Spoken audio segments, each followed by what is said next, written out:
America's national parks are a uniquely American idea.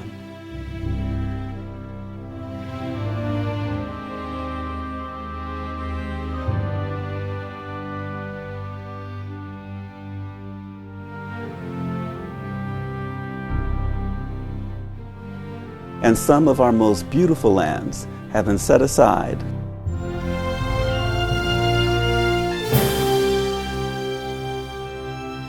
for the benefit and enjoyment of the people. In 2009, over 285 million people visited the national parks. And to keep the parks running smoothly, contractors repaired roads, concessionaires staffed inns and shops, and over 20,000 permanent and seasonal staff managed the parks and their resources. But few people know that in addition to the staff, many parks have a vibrant volunteer community to help manage those vast resources.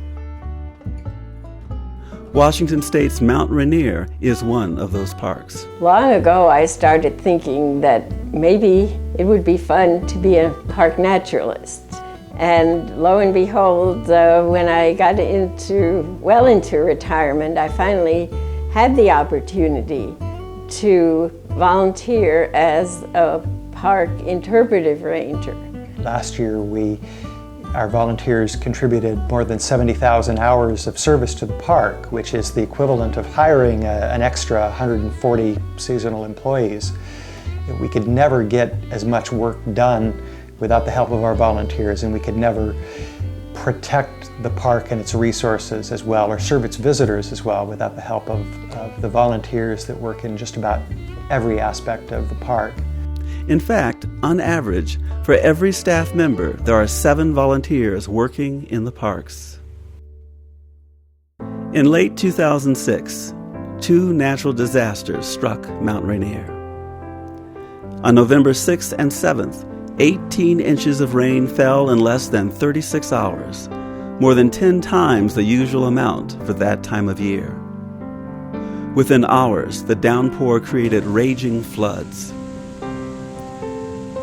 Trails, bridges, and whole campgrounds were completely washed away. Large stretches of roads were obliterated or buried under hundreds of tons of rubble. A month later, a storm with sustained winds of over 60 miles an hour compounded the damage the park had already suffered. The combined effect of these 2 events was devastating, preventing people from getting to places in the park which were now too dangerous or had become completely inaccessible. Volunteers played a critical role in the park's recovery. Their response reflected a public that knows and loves Mount Rainier. We are very interested in volunteering in the cleanup of Ohanapecosh Campground. Our family has enjoyed camping there for over 40 years. Offers of help poured in from hundreds of people.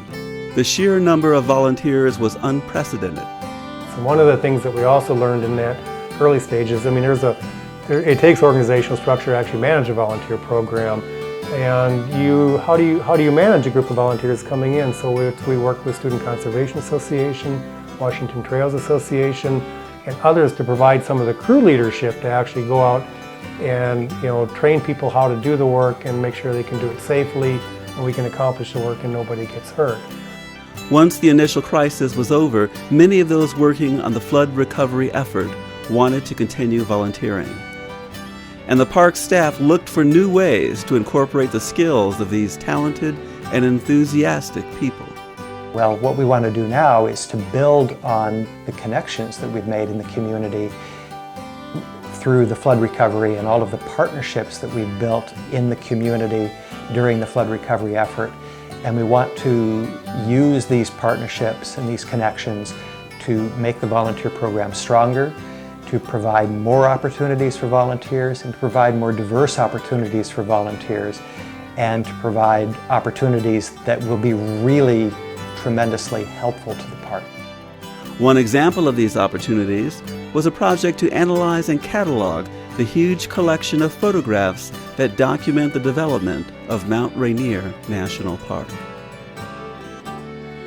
Photograph project was extremely interesting. Lots of historical pictures, some like by Ashel Curtis.